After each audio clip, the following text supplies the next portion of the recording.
দোল এলো বলে রঙের উৎসবে মেতে ওঠার প্রস্তুতি শুরু হয়ে গিয়েছে। কচিকাঁচাদের কেমিক্যাল রং থেকে বাঁচাতে ফুলের পাপড়ি, বিট ও পালং শাক দিয়ে ভেষজ আবির তৈরি করলেন হাবড়ার চুনিঘাটা এলাকার এক পাঠশালার শিক্ষক সঞ্জীব কাঞ্জিলাল। এই পাঠশালায় প্রায় ৬০ জন ছাত্রছাত্রী রয়েছে। খুবই দরিদ্র ঘর থেকে এসেছে তারা। তাদের শরীর ও অর্থনৈতিক অবস্থার কথা ভেবে ঘরোয়া পদ্ধতিতে আবির তৈরি শেখানোর উদ্যোগ নিয়েছেন সঞ্জীব বাবু।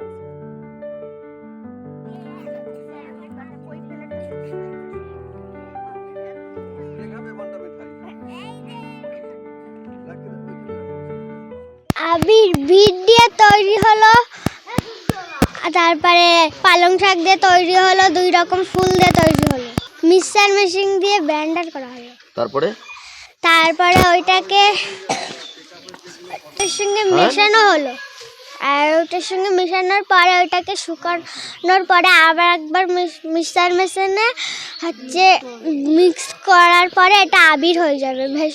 হ্যাঁ, বিট দিয়ে হয়েছে আর পালং শাক আর 2 রকমের ফুল দিয়ে। আচ্ছা, একটা মিক্সারে প্রথমে বিটটা সুন্দর করে পরিষ্কার করে টুকরোগুলো মিক্সারের ভিতরে দিয়ে ভালো করে মিক্সার করে নিই। ভালো করে মিক্সার করে তারপরে তারপরে তারপরে পালং শাক যেরকম করে পাতাগুলো ছাড়িয়ে মিক্সার করে আবার রস বের করে রেখে দেওয়া হয়েছে। আচ্ছা, এইভাবে সবকিছু রস রাখা হচ্ছে। হ্যাঁ। তারপরে আছে হ্যাঁ, কি করা হচ্ছে? ভালো করে রোদের সাথে মিশিয়ে তারপরে রেখে দেওয়া হচ্ছে। আচ্ছা, পরে কি করা হবে?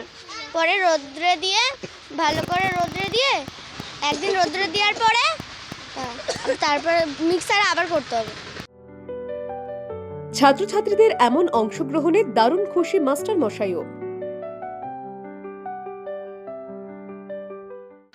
অ্যাকচুয়ালি ভেষজ আবির তো এখনও পর্যন্ত মানুষের মধ্যে ছড়িয়ে পড়েনি। মানুষ বিভিন্ন কালারের যে আবির ব্যবহার করে, সেক্ষেত্রে অনেকের স্কিনের প্রবলেম হতে পারে বা হয়, বিভিন্ন ধরনের রোগ হতে পারে। সেখান থেকে অনেক ক্ষেত্রে দেখা যাচ্ছে কি যে ওই স্কিনে ওটা লাগার পরে কারোর অ্যালার্জি উঠে যাচ্ছে, তো নানা রকম সমস্যার সম্মুখীন হন।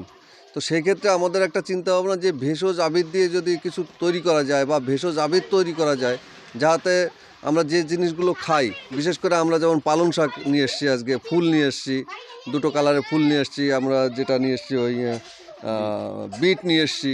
তো এই যে বিট, ফুল, ভেষজ যে পাতাগুলো আর কি, বিশেষ করে তো এইগুলোকে যদি আমরা ইউজ করতে পারি, সেক্ষেত্রে কিন্তু মানুষের মধ্যে একটা সমস্যা তৈরি হবে না কখনোই।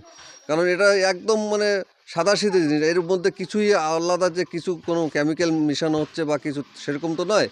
তো সেক্ষেত্রে আমাদের মনে হচ্ছে যে মানুষের ত্বকটা অন্তত ভালো থাকবে এবং এই বার্তাটা মানুষের মধ্যেও পৌঁছে যাবে যে ভেষজ আবির কীভাবে তৈরি করা যায়, বা শাক পালঙ্ক দিয়ে শাক বা আমরা বিটকপি দিয়েও আবির তৈরি করা যায়। এর জন্যই আমরা পাঠশালায়, 1 টাকার পাঠশালা হাবড়া, এখানে আমরা এই কর্মসূচি নিয়েছি। গত বছর দোল উৎসবে ভেষজ আবির কিনে উৎসব পালন করা হয়েছিল, আর এবার পড়ুয়াদের সামনে রেখেই ভেষজ আবির তৈরির পদ্ধতি দেখানো হলো। পালং শাক দিয়ে তৈরি হলো সবুজ আবির, বিটের সাহায্যে তৈরি করা হলো লাল আবির, হলুদ আবির তৈরি হলো গাঁদা ফুলের পাপড়ি দিয়ে, আর বাসন্তী গাঁদার পাপড়ি দিয়ে তৈরি হলো বাসন্তী আবির। হাবড়া থেকে প্রতিদি ঘোষের রিপোর্ট, দ্য ওয়ার্ল্ড নিউজ।